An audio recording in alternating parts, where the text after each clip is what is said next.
Right, here we go. Good evening, everyone. Welcome to the fourth session of our fall seminar on Russian literature history. It is my very great pleasure, our very great pleasure, to welcome our colleague Amanda Ewington tonight. Amanda is chair and professor of Russian studies at Davidson College in North Carolina. Amanda got her PhD from the University of Chicago. She specializes in 18th century Russian literature, women writers, translation studies, and the study of contacts between Russia and the West.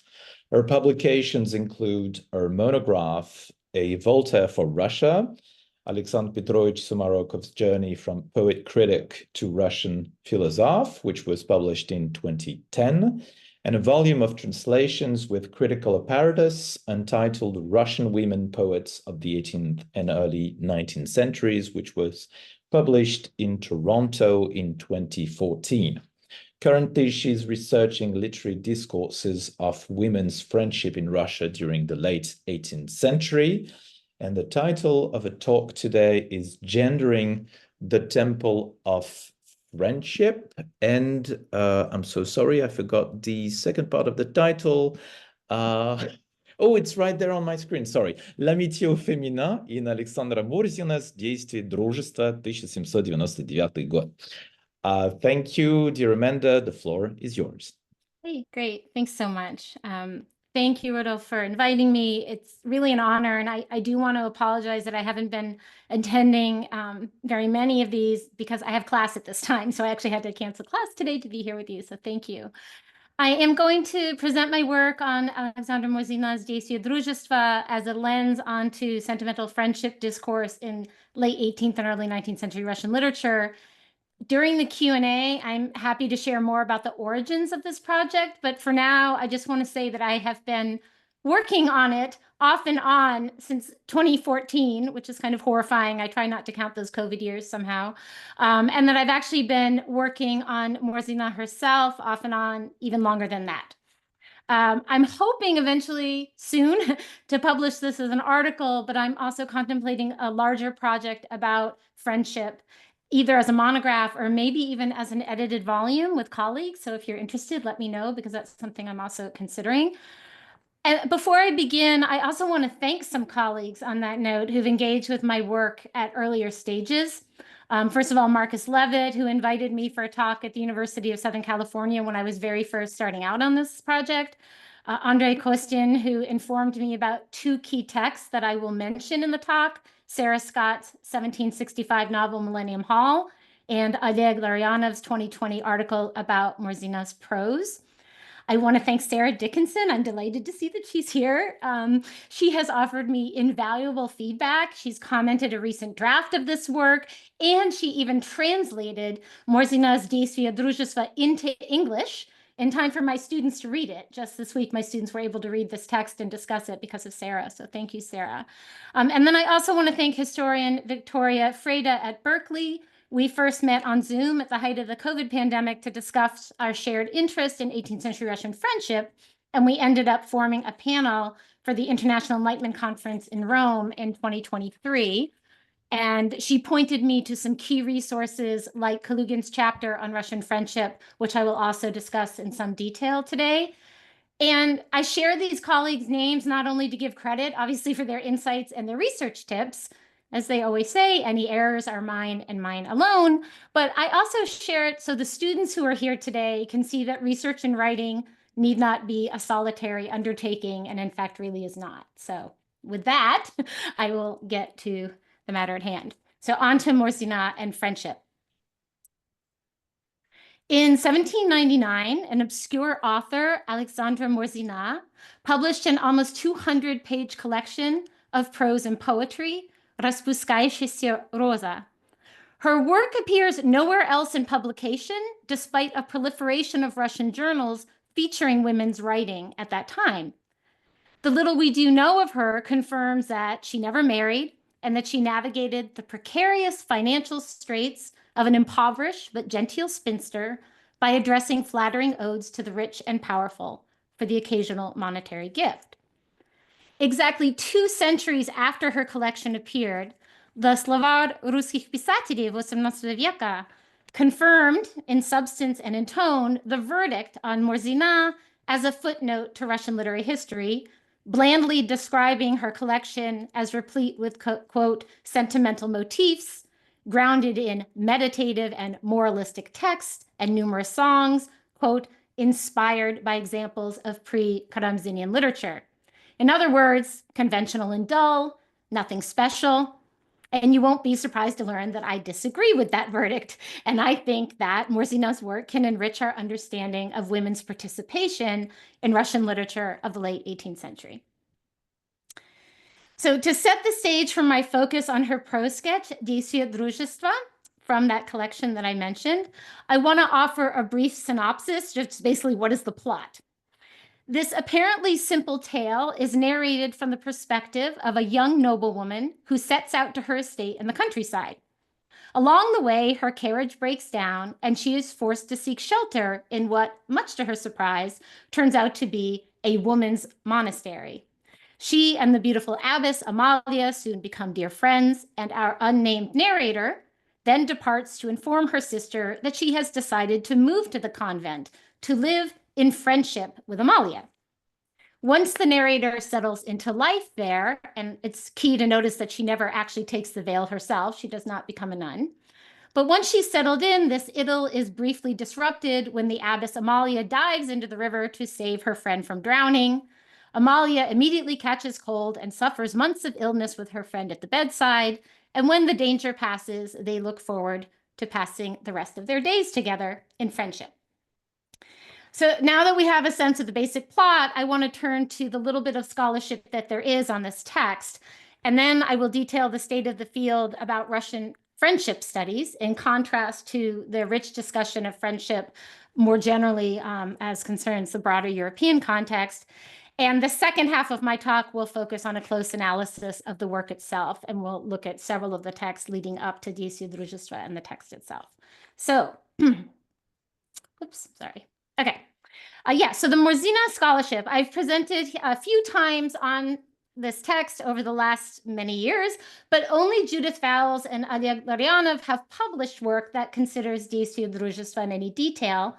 They both note the author's unusual attention to an all-female community, and they both mention friendship, but they do not focus on that, what I consider that central friendship theme that the title of the work announces.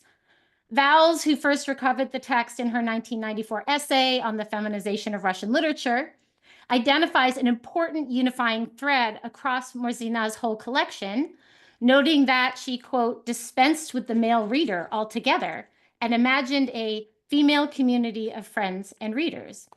Vowles describes the abbess Amalia as the narrator's friend and the poems that follow as celebrating, quote, country life, love, and friendship. In his 2020 article, Larionov investigates the religious didacticism expressed through allegorical language in the prose sketches that precede Действие, дружества, and which he discerns at work there as well. He also compares the grim realities of convent life in Russia at the time versus the idealization in Murzina's text, and he even hints at a possible autobiographical element in the tale. He affirms Vowles' interpretation of Murzina's imagined female society as, quote, a space of friendship, mutual understanding, and creativity. But overlooked in these passing references to friendship in Действие, дружества is what I see as a seismic shift that such homosocial, and I'm going to use the term homosocial meaning same sex, so women to women, such homosocial female friendship represents. As David Randall argues about the 18th century move toward including European women in friendship discourse, to claim equality and the capacity of friendship was to claim virtually all the catalog of traditionally masculine virtues. In Europe and Russia alike, friendship had a long history, and that history was masculine, reserved for men's homosocial bonds, so men friends with men. When women eventually joined the conversation about friendship, it was primarily as female friends to men as part of a shared path toward marriage, with new ideas about companionate marriage and the move towards friendship as a sort of stepping stone to love. Building on foundational work on 18th and early 19th century Russian women writers and inspired by critical interventions of scholars of Russian sentimentalism and of women's friendship and narrative strategies in Western European literature at the time, I will argue that Murzina advances our understanding of Russian literary cult of friendship and women's writers' navigation of the concurrent feminization of Russian literature. Previous discussion of sentimental friendship in Russia, when it considers women at all, has focused on visual arts, private epistolary exchanges, or in the literary sphere, on poetic discourses of heterosocial friendship, again, meaning between men and women, linked to the rise of companionate marriage. Murzina's Действие, дружества offers something quite different, I think, an unusual creative response to reigning friendship topi. So I'll just lay out what my main claims here are, so hopefully it'll make it easier to follow my argument. So my first claim is, drawing on a European literary tradition of women's utopian communities, Murzina challenges gendered friendship tropes with her tale of rejecting marriage in favor of a tender, perhaps even erotically charged, and exclusive friendship between women who are not bound by family ties. And I'll emphasize that last part later in the talk about how important it is that they're not family members. Secondly, she further breaks new ground by adopting recognizable classical friendship tropes that had historically and definitionally excluded women. I'll talk about those more later, and in the Q&A, I'm happy to get into that a little bit more, but I should just say up front that I'm not suggesting that she was sort of poring over these classical friendship texts, but I can talk a little bit about how often they were being translated and published and were sort of in the air at that time. And finally, that at the same time as she is doing all of that, she's disarming potential critiques by hewing to establish sentimental gender norms for women's language and behavior, that is, gentle, modest, chaste, and private. So now I'm going to situate my approach within the research on late 18th and early 19th century Russian women writers and within work on friendship studies. So for about 30 years now, a project of recovery and analysis has been underway, naming, republishing, translating, and situating women writers and their works within or against ideas about national canon and amidst the literary networks and debates that were newly emerging, even for male writers, of course. Whether revisiting Novikov's Dictionary of Russian Writers or questioning women's roles in the Karamzinian language reforms, their position as muse, readers, and writers during the so-called feminization of Russian literature, scholars have uncovered and debated a history and corpus that had been largely ignored prior to that. So talking about the feminization of literature, beyond the documentation of women's publication and readership, disagreement still emerges on how to assess that participation. Some approach the feminization of Russian literature as an open door of welcome and opportunity. In some of her earlier work, Ida Hammerberg had argued that the Karamzinians perceived masculine attributes of reason and strength as secondary to the values of tender friendship, emotion, tears, unschooled wisdom, and sociability that were coded as feminine, explaining that women became, quote, treasured for what they, meaning the women, presumably lacked: learning, old-fashioned education, respected jobs in government, law, business, etc. Judith Vowles, who I've already mentioned, similarly claims that the feminization of Russian culture accorded women unprecedented prestige and authority.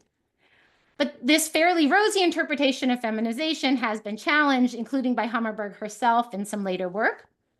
As an example of a demand to reimagine the whole premise of feminization, Carolyn Heider and Arya Rosenholm suggest that during this period, quote, femininity becomes an object of exchange in the male economy of signification.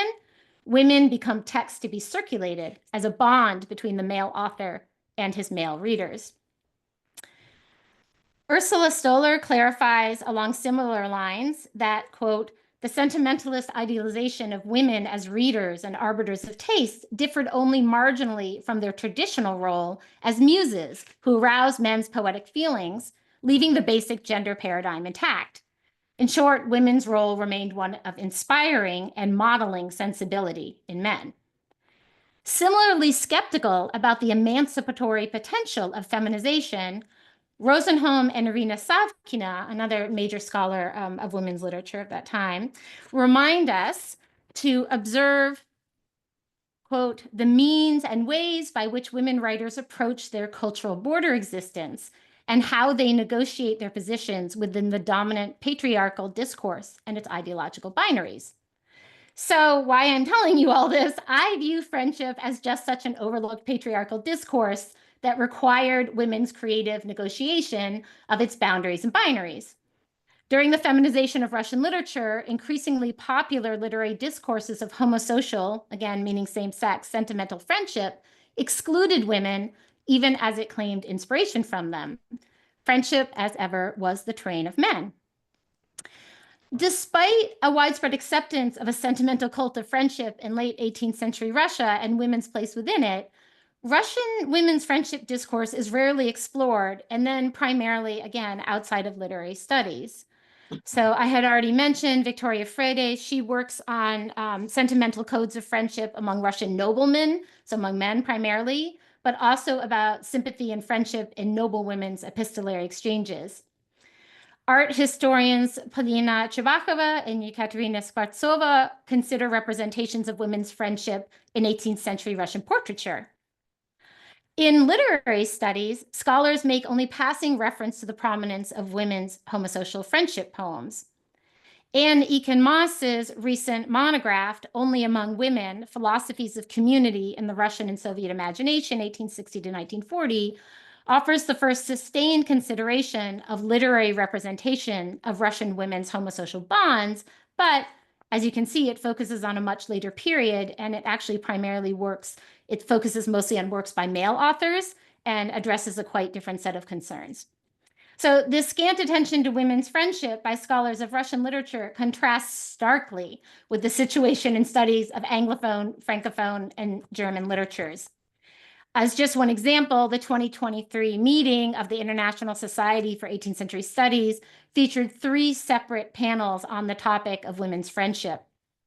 Works on Western European literature extends from authority of female moralists to the capacity for and advisability of male-female friendship, especially related to friendship between sexes as a prelude to marriage and as an obstacle to male homosocial bonds. And increasingly, scholars work on what scholar Daniel Wilson has said, the "but is it gay" question of homosocial friendship as a cover for sexual relationships. And this is not to say that scholars of Russian literature and culture have neglected friendship altogether. Dmitry Kalugin's chapter in this Harkordian's edited volume on friendship reviews the concepts, terminology, and cultural scripts of friendship in Russia over several centuries. I really do think this remains the kind of go-to if you want a historical introduction to friendship in Russia.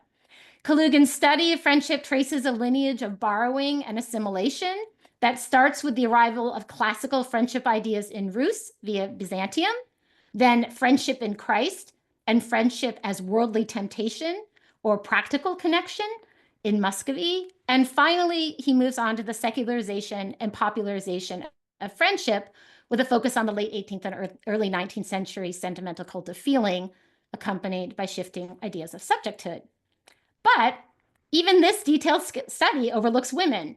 The cultural history Kalugin traces across 7 centuries assumes male friends while never commenting on the masculine character of that friendship. For example, he identifies Montaigne's De l'Amitié as a turning point in Russia, as it was in Europe, from public or political friendship toward the personal and the intimate, but he does not address Montaigne's now infamous claim that women were incapable of friendship. Emphasizing the popularity in Russia of another French friendship author, Madame de Lambert, Kalugin does not pause to consider her peculiar position as a woman publicly assuming moral authority over readers, nor her general exclusion of her own sex from friendship, especially with each other. Gender arises only once in Kalugin related to the emergence of male-female friendship bonds during the sentimentalist feminization of culture, when love friendship gets entangled with what he calls brotherly striving and bodily attraction. Kalugin's notion that sentimental heterosocial friendship conflates love and friendship aligns with Yuri Lotman's claim in his study of Karamzin. He writes that with the advent of sentimental friendship, quote, it entered the consciousness of an entire generation that precisely friendship was the highest union that sanctified marriage bonds. Lotman argues that cross-gender friendship prepared the way for marital attachment by inculcating gentility and tenderness, and goes so far as to propose that such heterosocial friendship, when employed as a delaying tactic, such as among the French salonières, according to him, that it represented an early form of women's fight for equal rights. Ursula Stoller's work on the early 19th century Russian poet Bolotnikova positions cross-gender friendship as just such an emancipatory development within the emerging discourse of companion marriage. According to Stoller, Bolotnikova uses, quote, the democratic potential inherent in the concept of friendship, a concept that is opposed to the traditional hierarchical structure of the Russian family, to elevate the standing of women in the private sphere. So I too am interested in heterosocial friendship love discourse, but as a way into Murzina's unabashedly homosocial celebration of friendship. And I also suspect that Kalugin is correct when he claims that, quote, many expressions of friendship in Russia of this period are simply calques from French, transmitting all the constellation of meanings which existed in French. But I wish to attend to the assumed masculine codings of that constellation of meanings. In her book, How Women Must Write, Inventing the Russian Woman Poet, Olga Peters-Hastings begins her inquiry focused on women who were writing decades later than Murzina. So she doesn't talk about Murzina herself, but I think her analysis still offers a fruitful approach to Murzina's friendship text. She asks us to consider case studies as apertures into the culture of the time, and she coins the notion of the invisibility of the unthinkable. Murzina's Действие, дружества, I think, represents just such a useful study that with careful reading will reveal the unthinkable of women's homosocial friendship. My approach to revealing that unthinkable also draws from recent contributions to the history of emotions. Mark Steinberg and Valeria Sobol explain in the introduction to the volume Interpreting Emotions in Russia and Eastern Europe that, quote, emotion can be ritualized performance and structured according to forms, scripts, and norms. Although contributors to that volume do not address friendship per se, Ilya Vinitsky's chapter on melancholy, I think, offers a model for discussing friendship when he explains that, quote, melancholy was conceived not as a purely psychological state, but rather as a cultural one with its own branching systems of interpretations, arguments, and myths, and numerous forms of expression developed by a multi-century tradition. As a point of departure, he approaches the, quote, Russian sentimental worldview as an enclosed text with its own pragmatics and structure. So I think that literary expressions of sentimental friendship likewise develop within recognizable and borrowed friendship traditions and structures. And then another model that I will bring to you is Lauren Birch, who in her dissertation analyzes friendship scripts, I would call them, among early modern and Enlightenment era French women writers. And she argues that their works, quote, interrupt the patrilineal continuous cultural narratives, which would exclude women as speaking, writing, and reading subjects. She adds that they take up the language of ideal, exclusively male friendship, its themes, figures, and metaphors, and translate it into a new idiom, which redraws the boundaries of heterosocial relations such that women become active participants in cultural productions at the intersection of literary works and social space. So I think that only by similarly situating Murzina's Действие, дружества within these established cultural narratives of classical and sentimental friendship can we appreciate how she both reinscribes and transgresses masculine friendship. What new idiom might we discover in Murzina, and what invisible and unthinkable claims to independence, social equality, and same-sex desire might her friendship text harbor? So I will finally turn to her work itself and the opening of her published collection with the preface. And I won't torture you, I'll read it in English. This is my translation from my book on my translations of women poets. This is my translation of the preface. Behold, gracious reader, I offer my weak labors to your good sense. With these exercises, I sought to teach only myself, not others. Our enlightened Russia does not lack for ways to elevate spiritual faculties and correct depravity. I was first drawn to this endeavor by the pleasure of expressing my thoughts and feelings. I reasoned that it was better to do something and submit it to the critic's judgment than to pass the time in complete idleness. The former forces us to note our deficiencies. The latter does not permit us even to consider them. The pleasure of learning captivated my soul, and those who truly love learning rejoice even when gazing upon its unripe fruits.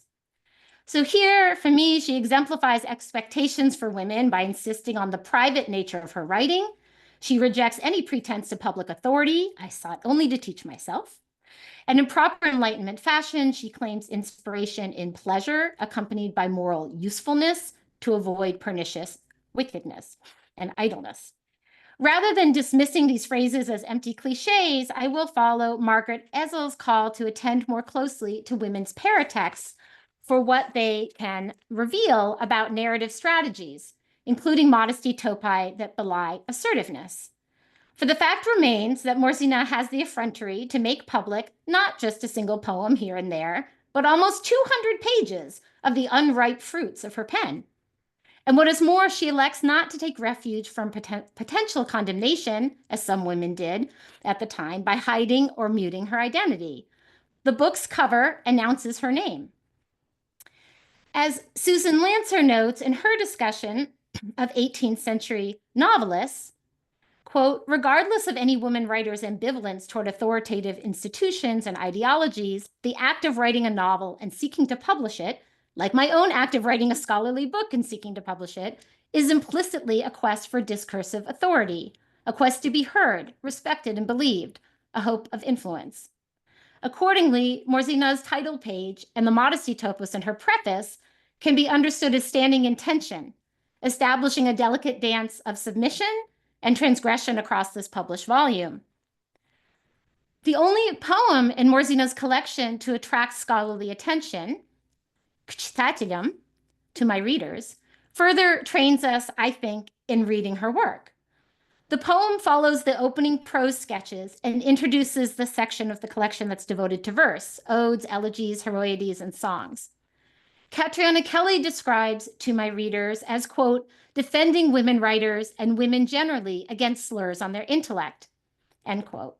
While Vowles identifies it as the central work of the collection and the author's reaction to, quote, how women's work is read, end quote, and a space for her to imagine, quote, a sympathetic female reader and a female community, end quote. I would add that this opening poem offers a second attempt at the preface, one that abandons the pretense of humility and subordination. Just as the preface begins by addressing readers, behold, gracious reader, and justifying the decision to publish, so too this poem addresses readers with the title and initially reinforces the modesty of the preface. I began to write poetry for this reason. I found it an object of amusement, a way to avoid boredom that breeds idleness. My soul cares nothing for flattered vanity. The poem then moves to a pointed critique of men's hypocrisy and condescension towards women, and unabashedly insists on equality of intellect and morality with men. But above all, I was amazed to hear that against my sex, satire has taken aim, as if the female sex spent their life in darkness, while men, disdaining the land below, believe that they fly among the stars. As if the Creator had not rewarded us with minds, but gave us to be ruled by tender-heartedness, so that we might occupy ourselves with trifles alone, so that only beauty could attract others to us. After further taking men to task, she writes that they truly surpass us only in the talent of spending every moment of their lives in debauchery. And noting the presence of all types among men and women, she insists that, quote, the Creator treats the human race equally in all his gifts. This poem follows Murzina's prose sketches and introduces the volume's poetry section. So read alongside the preface, I see it as prompting us to scrutinize Murzina's work, including Действие, дружества, for what might lie beneath apparently banal parroting of sentimental discourses, whether of modesty or friendship.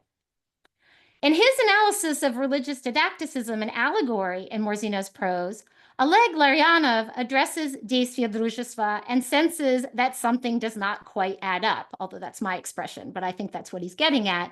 He notes its gaps and inconsistencies between civic duties, high society practices, gender norms, and religious rights.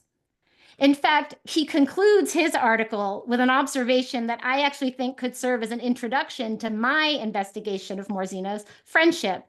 He concludes his article like this: "It is as if Murzina's writing freezes on the threshold of transgression, like the worldly woman who has already attached herself to the monastery, but has not resolved upon an unlawful tonsure. How far will she go?" Действие, дружества appears as the sixth in a series of 7 prose sketches in Murzina's volume, and they're all linked by a common narrator who's never named.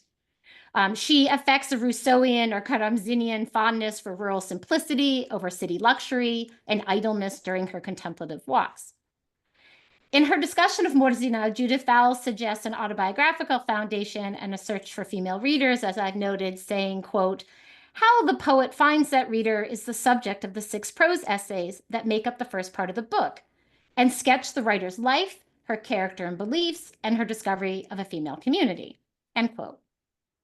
While that speculation about Murzina's personal experience cannot be substantiated, given how little we know about her life, I do find evidence for her claim about a quest for an all-female community. A close reading of these connected prose sketches leading to Действие, дружества reveals that Murzina effectively writes men out of the text. They disappear gradually. In the first 2 sketches, Utra and Poldin, she offers up as many gentle farmers and fishermen as milky-skinned shepherdesses. Then in Вечер, the virtuous country lads make way for the corrupt types of the big city, the dandy, the spendthrift, the scoundrel, the vainglorious old man, until at last the men retreat altogether into the background as abstract categories, husbands and suitors, to the main women characters. The tables have turned. Like so many women before them, imagined by male writers, these men have no voice. They serve only to frame the central characters as properly situated in the marriage plot, as engaged, married, or widowed. The next 2 prose sketches, Polnoch and Snovidenia, adopt a markedly allegorical and religiously didactic language, as Aliad Larionov has noted. Yet the focus on women persists. In Snovidenia, the narrator recounts visiting a приятельница who shares gossip about her neighbor, Mrs. Kramola, whose surname continues in the allegorical vein with connotations of conspiracy and enmity. This dream offers an example of female rivalry and hatred that aligns with the commonplace that women were incapable of friendship. And I want to shout out to Sarah Dickinson for pointing out that little subtlety and commenting one of my drafts, that we're sort of getting a counterexample of friendship before we get to the actual friendship. Indeed, as noted by Madame de Lambert, whose moral treatises were repeatedly published in Russian translations, women could not form friendships not due to some intrinsic, inescapable nature, but rather because society raised them to compete with one another. Accordingly, Mrs. Kramola represents, quote, every possible human vice, including jealousy, ruining her sister's life with false rumors about fallen virtue that scare away her suitors and with them, quote, any chance of happiness. Murzina thus establishes a link between virtue, gender, marriage, and happiness, as well as this counterexample of female friendship. The tale of destroyed innocence and the old woman's depravity affect the narrator deeply, leading her to a dream that night of visiting hell, where she presents the terrible fate of sinful women residing in eternal torment. She then wakes from her nightmare, crying out, "Messenger of heavenly mysteries, where are you?" And as if in response to this dream, to the sinner Kramola's fate after denying her sister a chance at earthly happiness through marriage, Действие, дружества begins on the very next page, offering an alternative to women's marriage or nothing binary. Selecting from the literary menu of women's alternatives to marriage, such as spinster, fallen woman, or the nun, either severely religious or locked up against her will, Murzina, I think, offers an out through committed lifelong female friendship. Her wandering and contemplative narrator, without ever mentioning her rejection of marriage, nonetheless demonstrates such a rejection by freely choosing life with an abbess she meets at the convent. Murzina's Действие, дружества represents a model that departs from historical norms as well, first of all, because women rarely refused marriage on principle rather than from necessity, and I should mention there's scholarship on that. And secondly, because aristocratic women rarely abandon society for the convent. Even more unusual, Murzina's narrator herself, as I mentioned earlier, chooses life at the convent, but without herself becoming tonsured. In this way, she lives in the convent with the abbess and other nuns, but without relinquishing her freedom. Her decision to stay remains a choice. And that, again, is really important, as you'll see when I talk about the classical friendship motifs. It's really, really important that it's not contractual, that she could leave anytime if she wanted to. After her disturbing dream that introduces the topic of women's friendship and enmity, Действие, дружества picks up on her earlier wanderings, but this time moving beyond familiar surroundings. The narrator sets out by carriage, accompanied only by a coachman, for a multi-day journey to her sister in the city, a move that inevitably expands her impressions and experiences beyond the domestic and familiar landscape of the preceding prose sketches. And that she has made the decision on her own is clear, for she wastes no time in emphasizing her financial and marital independence. She informs the readers that she owns an estate, имела деревню, which figures later in the tale as the revenue source for life of unmarried bliss with the abbess. She further underscores her unmarried but independent position, first by noting her sister's marital status. She writes, and I'm using Sarah Dickinson's translation when I cite in English here, she writes, I received many letters from my married sister in the city, and then by announcing her own perfect freedom to come and go as she pleases. In this case, the decision to depart earlier than usual from her country estate sets the plot in motion. On her way to the city, a lapse in judgment threatens to upend the journey. Wishing to make good time, the narrator opts to ride through the night when a sudden storm spooks the horses, who gallop off the roadway for hours before stopping at the walls of what she initially assumes to be a monastery, but turns out to her delight to be a convent, Женский монастырь. This incident strongly recalls that of Sarah Scott's 1762 Bluestocking utopian novel, Millennium Hall. Yet Scott's Millennium Hall appears under a male pseudonym, as you can see here, not even so much a pseudonym, by a gentleman on his travels, it says. And it frames the story with two male voyagers who stumble across an idealized all-female community, which they, in essence, defang with their approbation and with their control as narrators over the women's stories. Murzina's action, well, actually, I'm giving Sarah's translation, Действие, дружества, action of amity, as Sarah calls it, in contrast, appears under her real name on the title page of the volume, which in turn reveals her gender. In contrast to Millennium Hall, the female narrator claims the central role of the discovering outsider, who approves of the all-female community, and probably more significantly, unlike the male narrators who recount the wonders of Millennium Hall, Murzina's narrator ends by joining this feminine utopia that she describes. The first meeting between the narrator and Amalia lends itself to a reading along the lines of Lotman's claims about a conflation of friendship and romantic love. The narrator first lays eyes on the convent's abbess, Amalia, lingering on her physical beauty and chastely concluding that, quote, her stately bearing inspired me with esteem. She admires Amalia's innate beauty. She is rendered speechless and confused by Amalia's presence. After one night at the convent, she again visits Amalia, sharing that she, quote, felt towards her in my heart the very strongest amity, which will continue to grow between us forever, and soon articulates this new emotion as a feeling of love. At Amalia's request, she agrees to stay a few more days, noting that, quote, our friendship grew stronger with every hour. And as with the women of Sarah Scott's Millennium Hall, whose life stories are narrated to and through the accidental male visitors, Amalia eventually reveals the story that led her to the convent, recounting a romantic entanglement that this new friendship is now poised to eclipse, in a reversal of the common trope of male friendship threatened by a woman. Raised in an aristocratic family, Amalia had a fiancé who, like the villains of many a sentimental novel, attempt to seduce her. She refused his advances, abandoning society for the convent where she has been living contentedly for 5 years. Amalia thus occupies an unusual place for women in Russian literature. She is neither a sister, a wife, a mother, or even a female friend to a man on the path toward domestic bliss. She is not banished, but rather elects to lead a life of female community. She has established an alternative realm cut off from society, where she rules as the dominant figure, with the exception perhaps only of God. Amalia soon persuades the narrator to remain and live out their days together.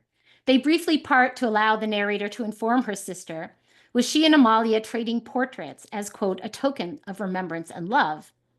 Upon reuniting, they experience tender sensibility, нежная чувствительность, they shed tears, and they hold each other in long, silent embraces. The tale then concludes abruptly. A tragedy threatens to destroy the idyll when the narrator almost drowns and Amalia dives to her rescue. Underscoring the unnaturalness of this female feat of heroism, the constraints of Amalia's attire, her skirts or her dress weigh her down, almost drowning her. Fearing for the life of her friend, the narrator spends 3 months by her bedside as she recovers. Where a sentimental novel might build towards marriage or ruin, Murzina's tale concludes with the two women bonded in eternal and exclusive friendship. She and Amalia live out their days together cheerfully and serenely. The story's final line confirms this good fortune, echoing a commonplace of friendship at the time derived from Ecclesiastes, and note that it's in the masculine. He who has found a friend has found all possible treasure, are the final lines. This synopsis suggests the language of friendship slipping into the language of love and desire. The setting in the convent further accentuates latent eroticism. As Elizabeth Wall notes in her book on representations of female intimacy during the Enlightenment, quote, the idea that women in segregated institutions such as the convent or school might engage in sexual behavior with one another was well established by the end of the 17th century, adding that the abbess was used as slang for madam and nun for prostitute. She adds that the publication of Diderot's La Religieuse reignited the notion of convents as, quote, atavistic and perverse institutions whose isolation and immuring of women within its walls constitutes an unnatural practice that could only lead to unnatural sexual practices. Given extensive research on European women's friendship text and same-sex desire, I don't think we can preclude possible homoeroticism in Действие, дружества, despite Lotman's insistence that sentimental conflation of romantic love and friendship denies the possibility of sexual passion.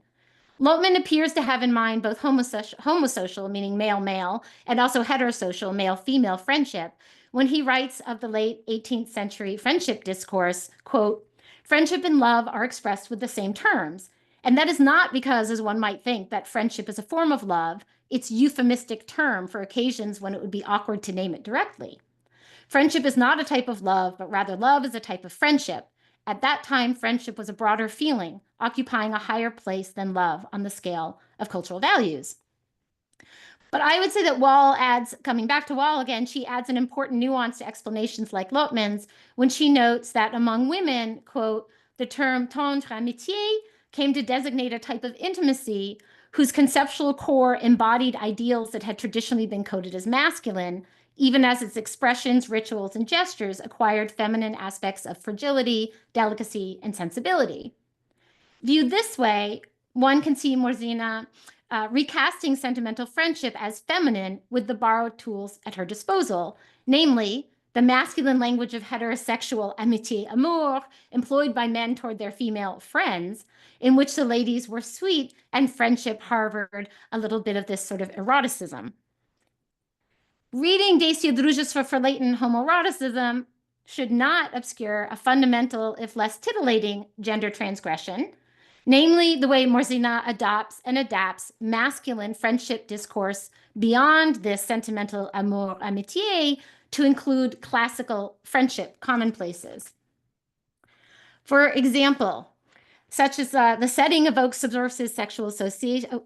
For example, yes, as much as the setting evokes subversive sexual associations, a la Diderot's La Religieuse, it also engages longstanding tropes about friendship as a virtuous haven from society's temptations and frivolity. Murzina's narrator, initially mistaking the convent for a monastery of male monks, explores the ground, noting, I then inspected the wall that had presented a barrier to the furious gallop of my horses and saw a monastery surrounded by a stone fence. The wall forces her horses to stop in their tracks and marks a separation from society, an emphasis on the commonplace, again, friendship as haven, that appears in her unpublished work as well, where she writes about a temple of friendship, Hram Druzhby, that is similarly surrounded on all sides. Further accentuating the kind of apartness that fosters friendship, the narrator, as you can see on this slide, she discovers a pedestal greeting visitors upon entry with an inscription, "Dearest land, a haven from vanities. In you reside but stillness, peace, and truth."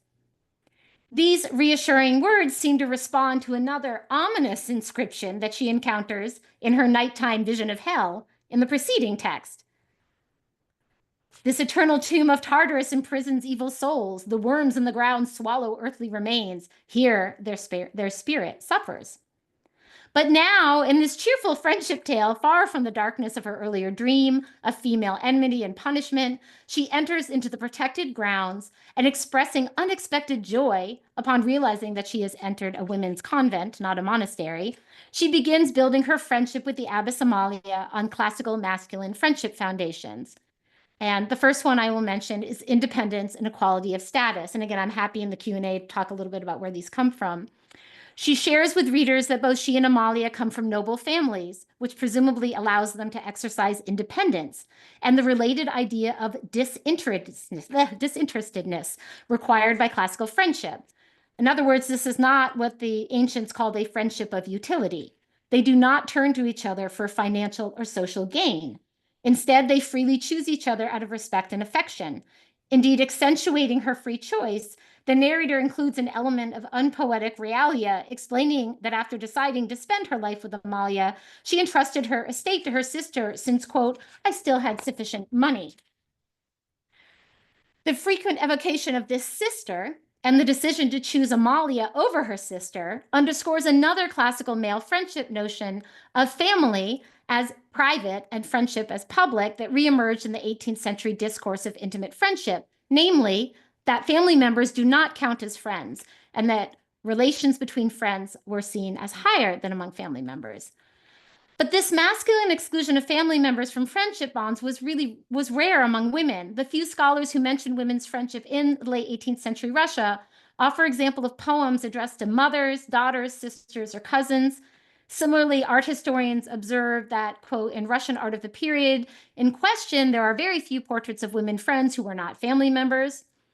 In her article on women writers' moral and aesthetic views, Alikova notes that, quote, the conception of friendship ties in the works of women at the turn of the 18th and 19th century were linked to images of relatives, family members, most of all with the image of the sister. Beyond the arts, historian Michel Morizi confirms the rarity of Russian noblewomen's friendship, moving beyond the notion of родства. In Действие, дружества, the sister's presence continually resonates as a foil to Amalia. The initial voyage has her married sister, замужняя сестра, as destination, and when she leaves Amalia to return to that sister and settle her affairs, the sister attempts to dissuade her from those plans to settle at the convent. Finally, in the concluding paragraph of the story, she welcomes her sister, but only as an occasional guest to her home with Amalia. Conforming to another established paradigm of masculine friendship, the narrator proclaims transparency in their reciprocal affection and praises Amalia's wise counsel. Having established their strong friendship, the narrator adds, "She gave me useful advice regarding all aspects of life, and I opened my soul to her." That friendly counsel in turn ensures the masculine requisite of friendship, virtue. The ancients and later moralists admonish men to remember that friends reveal our character. The company we keep reflects on us. And moreover, duty binds us to keep our friends on the straight and narrow. There's a lot of discussion in those ancient friendship texts about like when you should, if ever, abandon your friend, or how much you're bound to your friend to just try to correct their behavior rather than abandoning them. Heeding that call to guide her friend on the correct moral path, Murzina's narrator, upon first meeting Amalia, describes her as virtuous, добродетельная, and then 5 times as esteemed or respected, почтенная. In the concluding paragraph, she expresses gratitude to Amalia for safeguarding her virtue, writing, quote, "She protected my heart from all its flaws, слабости, flaws that, had I never met her, might perhaps have led to wickedness." She never enumerates the slabosty that threaten her virtue, but we might assume she has in mind the sinful portrait of the old woman Kramola from the earlier prose sketches, depicted as eternally damned due to her envy and spite. Further, this emphasis on safeguarding a friend's virtue asks us to remember the title of this piece, Действие, дружества, Again, in Sarah's translation, we talked about it a lot. She landed on amity to give the sense of дружества as opposed to друžba, friendship.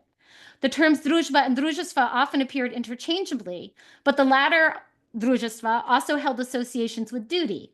The 1790 Academy Dictionary, for example, defines дружества as, quote, fulfillment of the obligations imposed by friendship, end quote.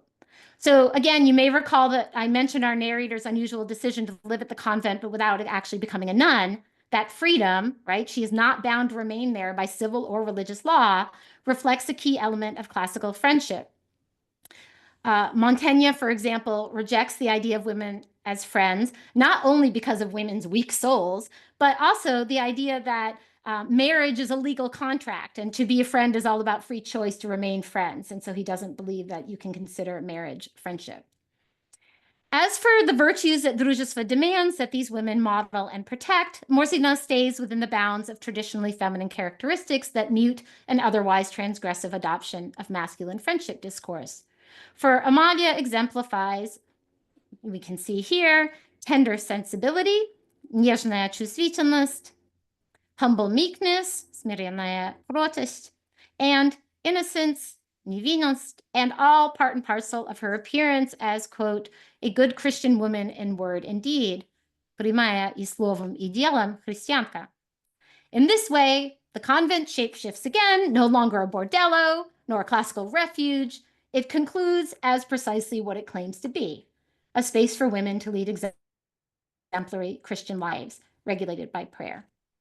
So in conclusion, I will say that it's tempting to imagine Действие, дружества with its frank rejection of a marriage plot in favor of women's freely chosen homosocial friendship as indicating a broader trend of friendship texts in the late 18th century in Russia, but that I don't think appears to be the case. Other relatively prolific women writers of the time, like Ekaterina Urusova, for example, do engage sentimental friendship discourse, but with nowhere near the same intensity and focus as Murzina. Still, I would ask that we not dismiss this work as mere curiosity. This odd little story published by an obscure provincial maiden hopefully inspires us to consider how other Russian women navigated a literary landscape dominated by discourses of classical and sentimental male friendship. Thank you for listening. That was long. And I can ready for Q&A. Thank you, Amanda. Thanks a lot. That was really great. Thank you. That was really fascinating. All right, so we have a full hour for the Q&A, which is great news. So would anyone like to start? I have a lot of questions, but of course I want colleagues and students alike to take an active part in the conversation. Do we have any questions here? You have a question? You will think a little. Anna will think a little about her question. All right, questions, anyone? If not, then I will start, I guess. Okay. So thank you very, very much. So I was wondering about, yes, you said that you would elaborate on the classical sources. Yes. Offering models of virtuous friendship. Would you like to say a few more words about that? Yeah. And, yeah. Happy to start there. So I've been reading all of this scholarship about it, and this semester I actually decided to teach a freshman seminar on friendship. I thought it would be a really good excuse to immerse myself in these texts and discuss them with students. So for the most part, it's a writing class. So all students at my institution are required to take an academic writing class, but they have various themes. And so I'm teaching one on friendship. And so most of the semester we've been reading what are usually seen as the classical friendship texts. So one is Plato's Lysis, which is an early dialogue, Lysis by Plato. And then Aristotle, I have to look up the exact chapters, but he has a couple of different chapters in the, I'm going to mispronounce it, Nicomachean Ethics about friendship. That's also a dialogue. And then we read Cicero's on friendship, which is his entire book on friendship, and both in Cicero, and then we read Montaigne's de l'amitié from his essays, and Cicero and Montaigne in particular are really in conversation with each other, and both of them established their friendship discourse as actually a lament for a dead friend. So it's a remembrance of a male friend who has died, and in the case of Cicero, he sets it up in this really strange way where he's like, usually people do this as a dialogue, and I'm not going to do that. I'm going to present it to you straightforward, but I'm going to give you the lament of this other person who lost a friend and tell you about it as though I were speaking from his voice. And then Montaigne, of course, I'm sure most of you here have read his work and probably know his friendship text. That also is a very, very intimate reflection on his close friendship with his friend who had died. With him, he'd been in a very close friendship for 4 years. And so in terms of women, what my students noticed, because I asked them to think about these things as we went around reading these texts, is that you really don't even they're really not even mentioned, like in Plato and in Aristotle. It's like, oh yeah, you don't really talk about women. They can't be friends. They're mentioned very briefly because they're dependent. They're basically like slaves. They always need something from you. They're needy, right? And so that gets at this idea again that, Plato has idea of different types of friendship of utility and ideal friendship. Most people would agree that what Plato calls a friendship of utility, we probably wouldn't consider that friendship at all. It's like networks, like having someone to kind of like protect you and that kind of thing. But as we move along in those friendship texts, it's more and more focused on what we would sort of recognize as friendship, as this kind of ideal friendship.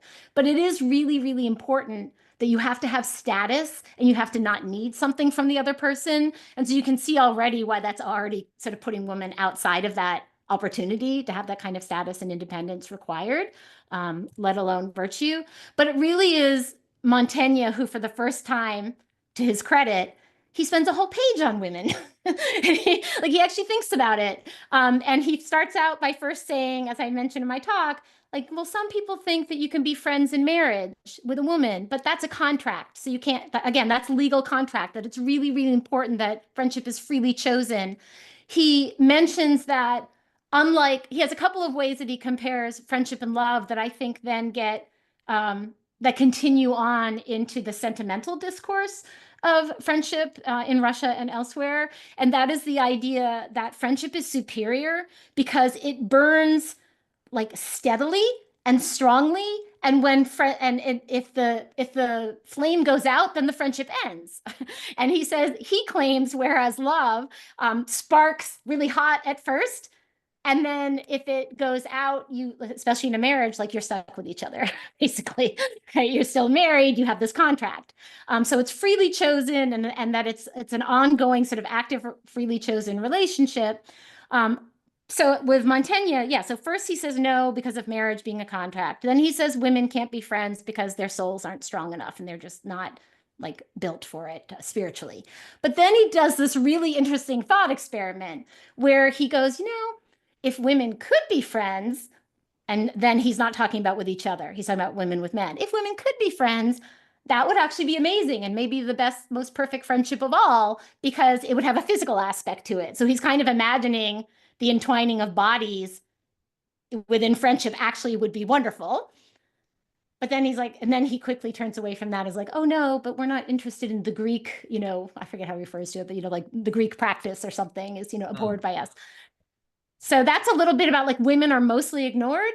And so it all has to do with the equality, freely chosen, yes, virtue, strength.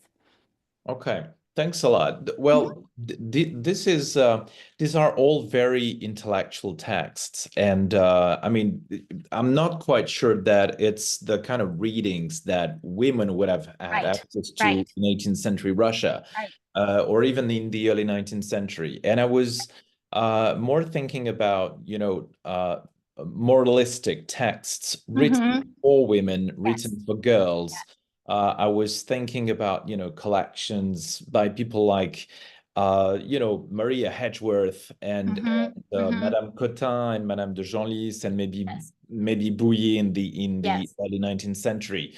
So the kind of vulgarization literature that most people would read, Right. instead of reading like the classics that you mentioned that are Yes. more Yes. sophisticated, but probably Right. too sophisticated for the kind of readers we're dealing with right now. So any idea about? I mean, that's so I should mention that as part of this kind of larger project that I'm imagining, one of the things that I've been doing that's been taking a very long time is I've been using the Histoire, where you can look up different words and like where they appeared in the Russian periodicals.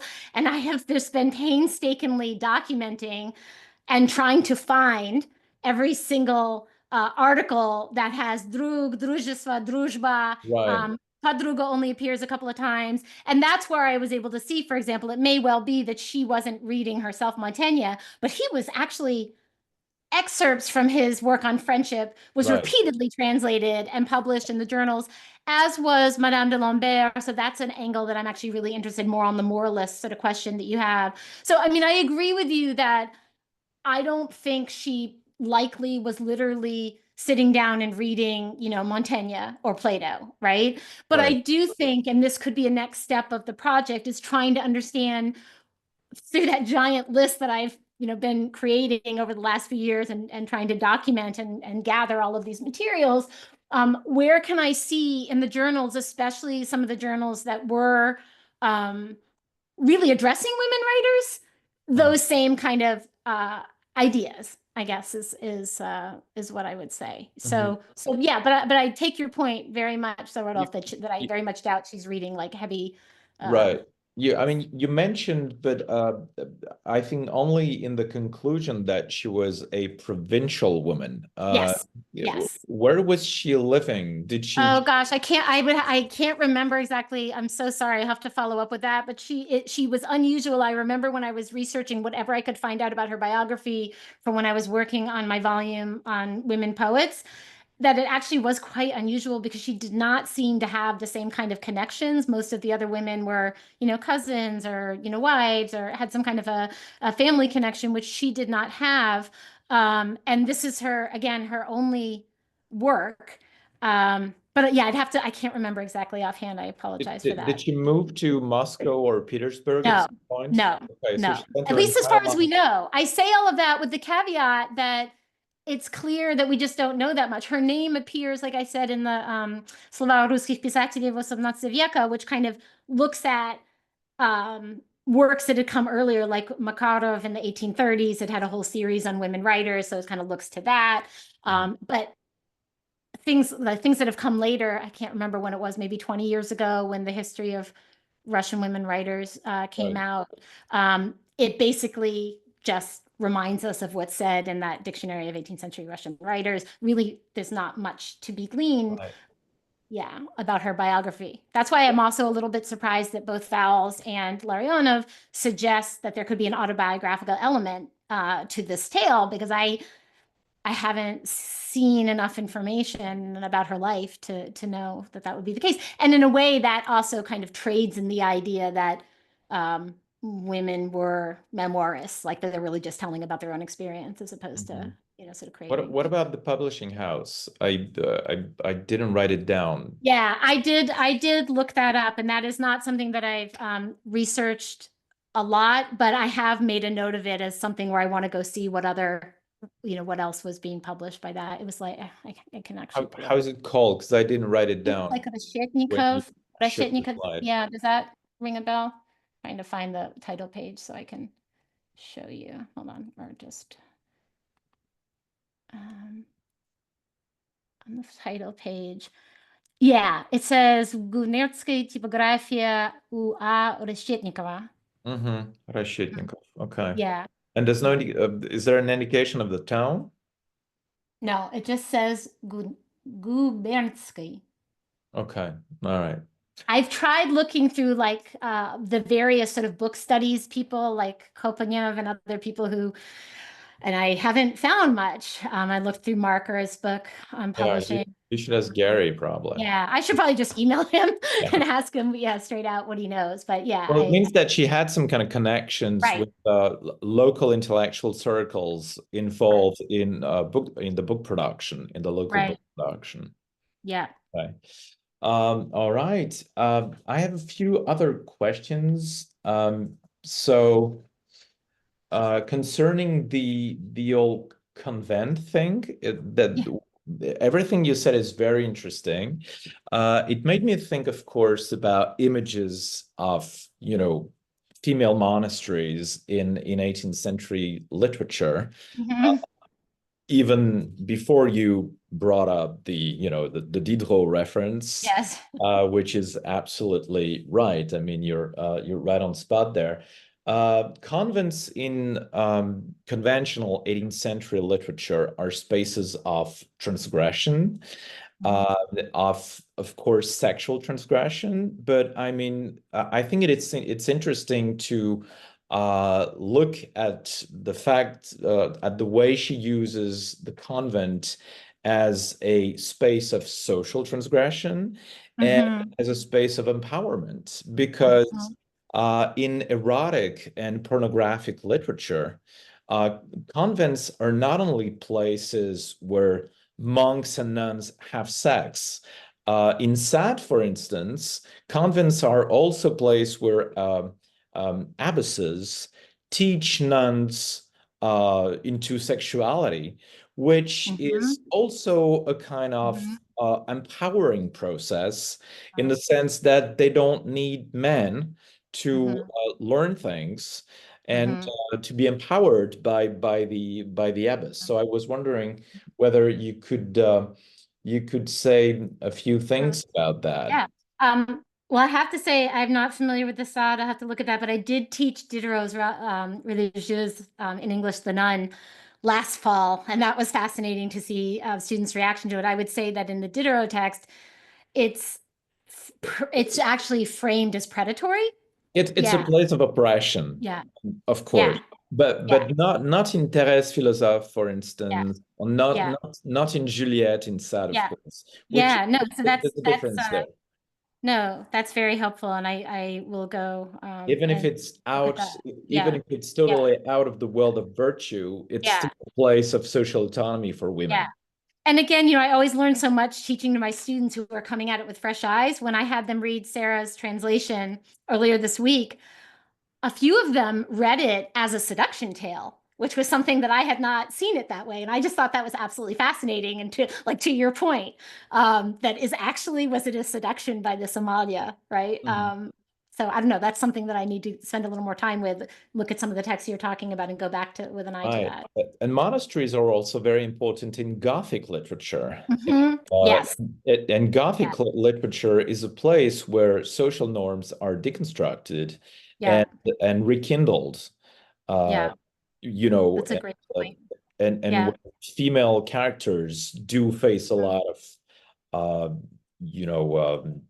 challenges that actually make them evolve and empower them. So I think that it could be interesting to link that with both traditions of pornographic literature. I mean, I have no clue if she had any clue about what pornographic literature is, and probably not, but still.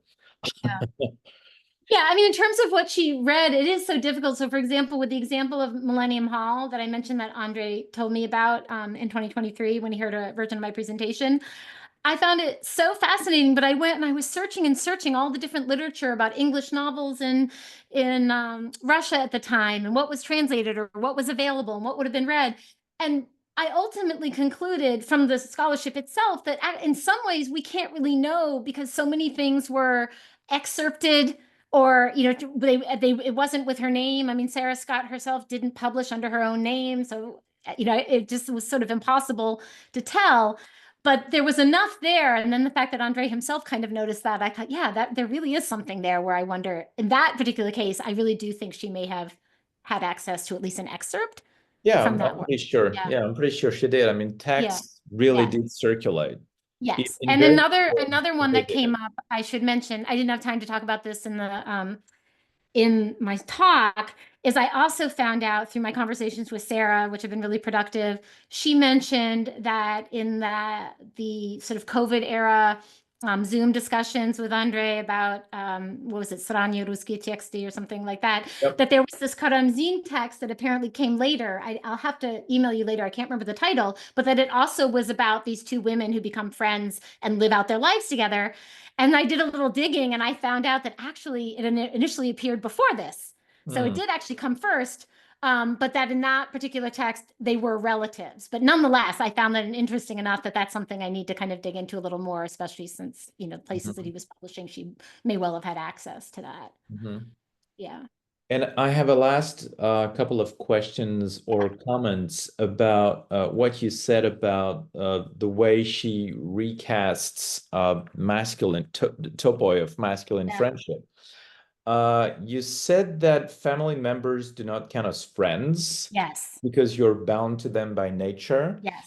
And I kind of agree with that, but at the same time, I need to check it out. But I think that the benevolent father in Radishev's journey from Petersburg to Moscow, in the chapter Kristsi, calls his sons my friends all the time. So I mean. And when I stated that, it was again more from the classical friendship text. It's a huge point. It's like they all come back to that idea and have sort of different ways of getting at it. But yeah, like in other words, it wasn't my thing that I just kind of noticed. It was again a thing like, wow, that's something that's made a big deal of in those texts. But I mean, again, I think that it would be interesting to take a look at Kristsi, especially since Radishev's character explains to his children that their the relationships are not exactly contractual in the sense that they, as children, don't owe him anything because they asked to be born, and so they don't owe him anything, which could explain why he considers that the kind of relationship that they have is closer to friendship. But I mean, you might want to take a look into that. Yeah, I will. Thank you. And the last thing is that you mentioned that you discussed friendship of utility, and you said that what is typical of the relationship that these two women have is independence and the equality of status. And I agree with that. And I think it's interesting because in 18th century Russia, very often friendship would be grounded in patronage structures. Exactly. So yeah, so I mean, and here again, I'm thinking about Radishev. I did a lot of work on Radishev's relationship with Vorontsov and on his Siberian letters, which use the rhetoric of friendship on a very wide scale. But again, I mean, it's, and Maria Lavrinovich, she worked a great deal about that too, the kind of the use of the language and the cliches of friendship in the framework of patronage relationships. Yeah, which and I is think that's stuff that Victoria's working on too. Victoria Freda, which is not the case in the text you're dealing with. Right. And but it might be interesting to take a look. I don't know if there are any works on historical works, I mean, on the female equivalent of patronage structures in 18th century Russia. And I was telling my students last night about Emily Murphy. I don't know whatever happened to Emily Murphy, but she was writing a very interesting PhD on female ego documents and travel literature. And she gathered a whole lot of text, with Catherine Violet and Elena Griciana, written by girls and young women, to their cousins, to their sisters. And so there might be some kind of language of friendship there. Female friendship that could be, compared with fictional texts that you're interested in. Thank you. Okay. Thanks again. That was really, really great. Okay, so any questions? Yes, Anna has a question. Here you go, Anna. Hello. Hello. Thanks a lot for your presentation. I've written down a couple of questions, so let me ask you.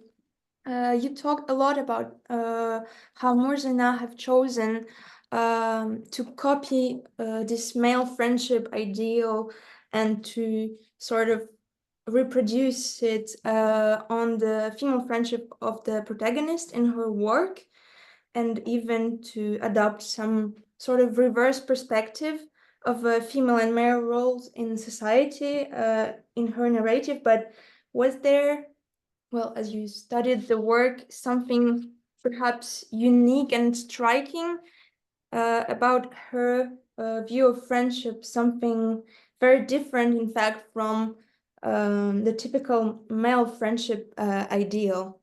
Because Yeah, that's a great question. I mean, part of my main arguments were kind of getting at that, actually, that one of the sort of transgressions that I'm arguing for is that she is adopting the typical male language of sentimental friendship. And that would seem to be very conservative, right? That doesn't seem transgressive at all. But I was trying to lay out that that language, as Lotman shows, is often can be somewhat erotically charged when it's heterosocial, meaning that it's when men talking about their female friends. It often has this kind of sexual, maybe tension, we might say. So that when she's using that kind of language, she's using towards another woman the kind of language that is very common, but for men to talk about their female friends, if that makes sense. So like it's conventional, but by adopting it to talk about another woman, that's kind of odd, right? And similarly with the commonplaces of male friendship that come more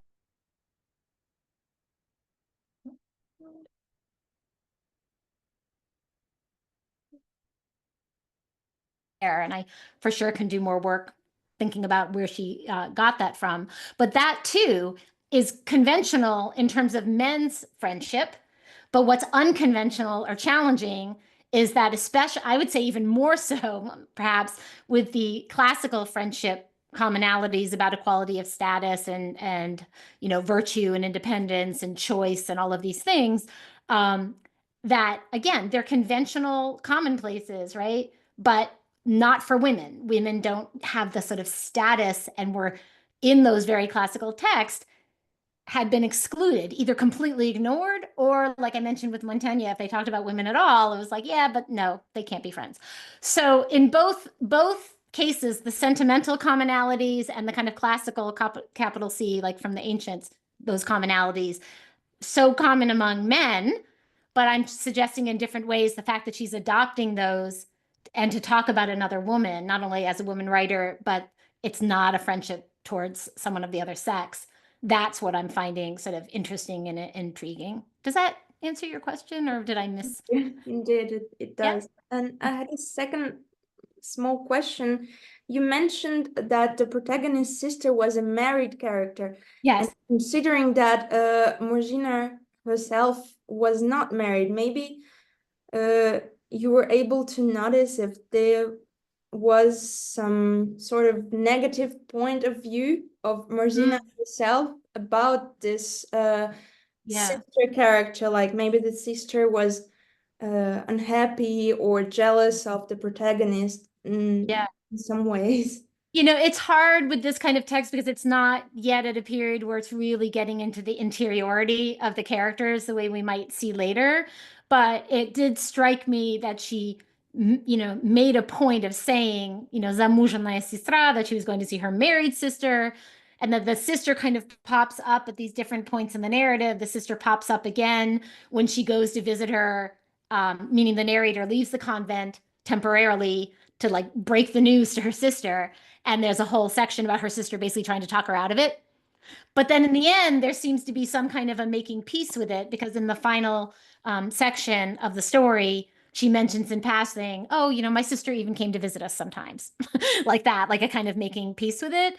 So it's hard to know whether there's sort of, a negative strand towards her sister and her marriage choice, but I read something into it that's emphasized as opposed to her choice which breaks the typical marriage plot, right? I mentioned she's rejecting marriage. She never comes out and says, and I'm rejecting marriage. But you can see by the plot that she is, right? That she's choosing this instead of marriage. So Okay. yeah, but I can't speculate really on what Thank might have been you. autobiographical about that. Thank Thank you. you. All right. Any more questions? Nope. Nope. No questions here. Yes, Erica. Hi. I have, I think, two questions. One is about so now you during your talk, and now you talked about her, so to say, dialogue with her male counterparts. And you hinted also at her dialogue and conversation with her female counterparts, like other female poets. And I was wondering whether you could, I don't know, expand on that a little bit, in the sense that, I mean, as you know, definitely, but like friendship was also a very widespread topic also for other female poets. So I was wondering, on the one hand, if it seems to you, or if you know that there were like dialogues with these other female poets who were also writing about friendship, and if there is a similar understanding of friendship, like how it is similar or it differs. And the last question is, I may have missed this at the beginning, but if you could like expand or repeat the structure of the volume. Yes. Okay. Yep. Sorry. The structure of the volume. Got it. Okay. On the question of how it differs from other female poets, that's been a lot on my mind, because when I imagine expanding this project, of course, I have that in mind.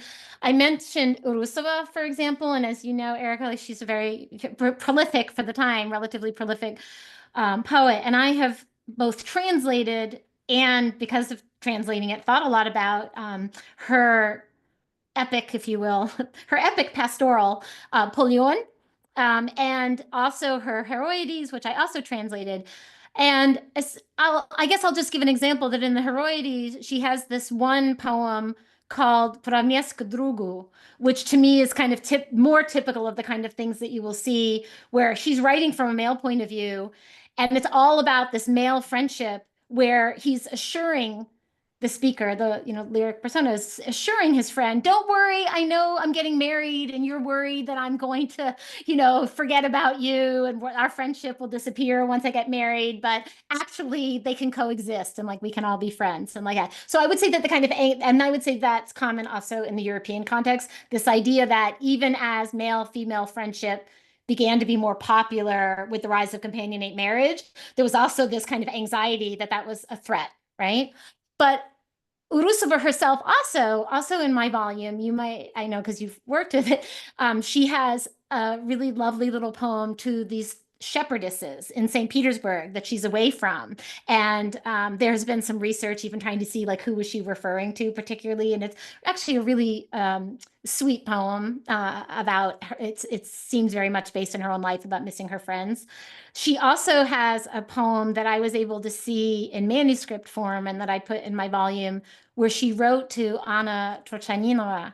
And I thought that was amazing. Like that when I found that she was writing to another woman poet about their friendship. She also writes to some friends who are in exile and has this very simple poem about like, I'm nothing here without my friends. So I guess that is to say, I know those things exist. I have not yet like given them sustained attention in terms of where they fit in with this, but that's something I want to do for a larger project. And then some of the poems that have been mentioned, like I did mention in my talk just in passing, where Katarina Kelly and some other people, they might mention here and there a poem about friendship, but in most cases, it is to, a dying sister or to your niece, or something like that. But I do plan something bigger with this kind of being a chapter. I'm hoping at first that I could get this out as an article, but I'm kind of shocked at the extent to which I have not found some big giant monograph about friendship even among men. It's strange. And I've looked also in, works, the sort of canonical works, the overviews of Russian sentimentalism. And of course they mention it, but it's not the kind of sustained attention. So yeah, there are things here and there, but I don't yet know how it might kind of pan out with larger patterns. But nothing that I've seen seems so focused on like really interrogating friendship as Murzina. In terms of the structure of this volume, after the that preface, it has the prose sketches that I mentioned, and then the whole rest of the volume is poetry. And there too, I've read carefully. There's a lot. It's very, if I had more time, the different directions that the project could go. But there are a lot of interesting poems in there where she is engaging in this kind of racy, like sexual passion versus friendship, and the kind of typical thing of it running hot and trying to calm my passions and be in control of my passions. So there's a lot of that, but there's also a lot of religious imagery, again along the lines that Aleksandra has looked at in the prose sketches, where he talks about religious allegory, which you absolutely can read them that way. And I'd be happy to send you the volume, Erica. I have a PDF of the digitized volume. And she also has an unpublished manuscript that Marcus Levitt shared with me, a digitized volume version of that as well, which is, I guess, especially important since we can't go to Russia anymore. Mm-hmm. So I hope that answers your questions, even if not quite satisfactorily. Okay, thank you. Can you access the chat section? Yes, I'm seeing that. Yeah, thank you. Do you know that female writer? I do not. No, I do not know that one. Thank you. Tirou d'Arconville, De l'Amitié. That was published in 1761. That's a female writer. And it's a kind of essay about all the different forms of friendship. And there's a special chapter about female friendship.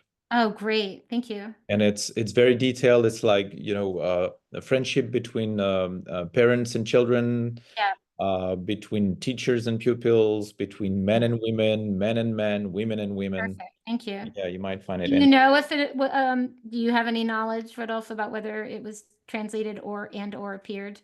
I don't know, but it's typically, I mean, it really strikes me as the kind of popular moralistic literature that people were craving in the time. It seems like it was, from what I've been able to find so far, both in Kalugin's chapter and again in the Ukazatil, it seemed the real French moralist woman voice was Madame de Lambert. Okay, right. I'll look for that. Thank you. Okay, and I was wondering whether, I mean, do we have any more questions? Are there any questions? No, not yet. Okay, I'll let you think. What do you make of the title? Because I mean, I've just discovered that woman in her book that I'm suggesting you to read. Because when I was listening to Erica's question, I started looking in Google Books for the French books from the 18th century called like L'effet de l'amitié or L'action de l'amitié or something like that. Because Действие, дружества seems a little bizarre. I mean, you would expect something like, I don't know, like Плоды дружества. I don't know, История дружества. Right.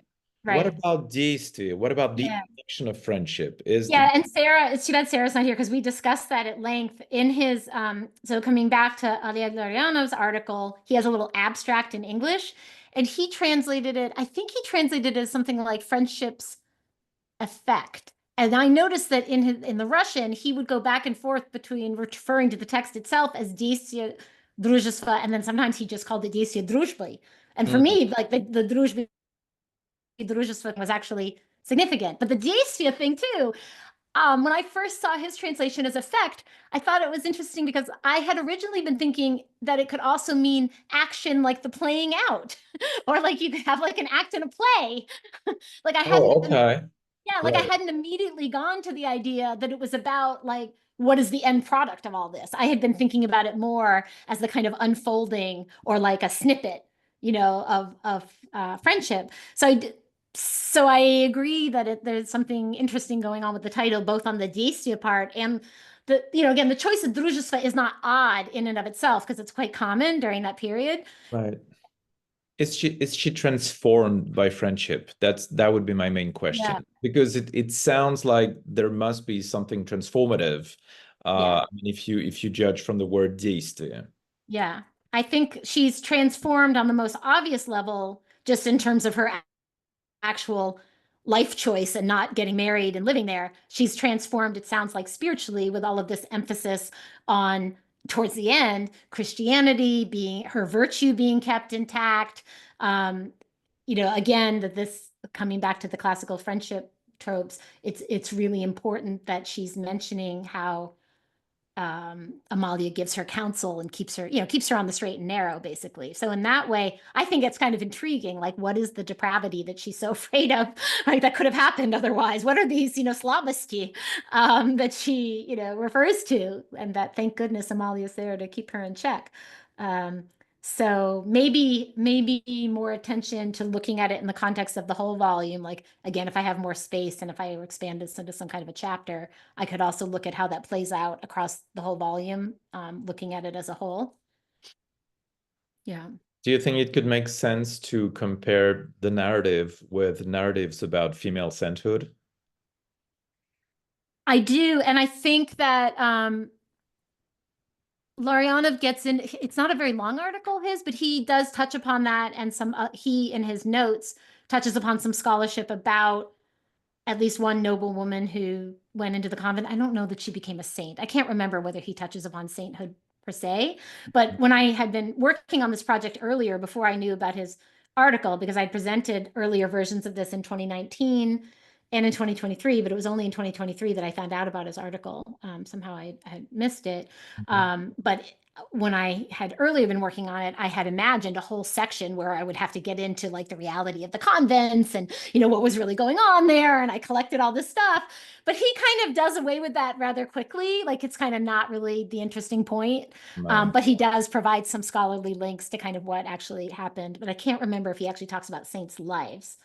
Well, yeah, I mean, the reason I'm thinking about this is because of the dynamic, the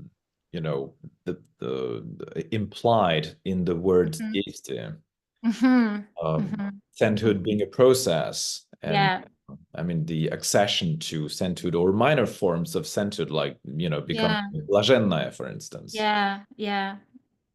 Because I mean, especially because it brings in her Christianity. Effet is a very common word in 18th century French, as you know. So les effets de l'amour, les effets de l'amitié. Yeah, that's pretty common.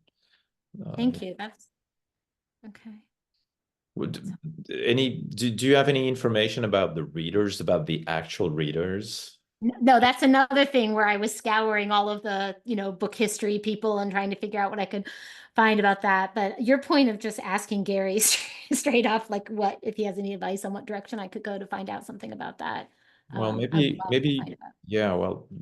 you could ask some of our Russian colleagues if they can take a look at copies in libraries in Moscow and St. Petersburg and see if there's anything written in the margins, for instance. Yeah. Because it seems like such an odd book. I mean, such a peculiar book that there might be some records of, readers' response to that story. Yeah, no, that's a good point. You never know. Yeah, thank you. Okay. Do we have any more questions? Igor. We have a question in the chat section. Question. Yeah, I love that question. So asking, I'm reading from the chat. You stated that the work clearly denies the necessity for marriage, considering that the protagonist does not become a nun. Are there any explicit mentions of her accepting celibacy? No. It's emphasized that she doesn't become a nun. I would say that, like, it's very clear that she doesn't actually become a nun, and that's part of what's, I think, quite odd. No, but it does say we lived, I can't remember the exact language, but it does say, and we lived together for the rest of our days, in happiness and, tranquility. So it definitely is meant to be and happy ever after. Like, this is what I chose. Okay. Thank you, Igor. All right. Any more question? No. Sure. Yeah. Well, okay. Maybe. I'll just read this from Anna. that maybe Действие, is a way to imply her agency, you know, becoming free from the power of men and the patriarchal structures. Sure. It's about action. Yeah. Okay. Active. Thank you. All right. Okay, so, well, if we have no more questions, maybe we can just wrap it up and say thank you to Amanda again for that Thank you wonderful so much. talk. I That really was really, really interesting. Thank you. Thank you very much. Will you be in Paris at some point or not? Yeah, it's a ways off, but I'll be there for a semester in fall 2026. My institution has a program in Paris and they asked me to lead it in fall 2026. Lovely. Okay, so, well, I hope we do see you more often then, and that you come and give us a talk. Well, that would really be great, and we're looking forward to it. Okay, thank you so much, everybody. I really appreciate it. Thank you, Amanda. That was great. Thanks a lot. Bye-bye. Bye, everybody. Bye. Thank you. Bye.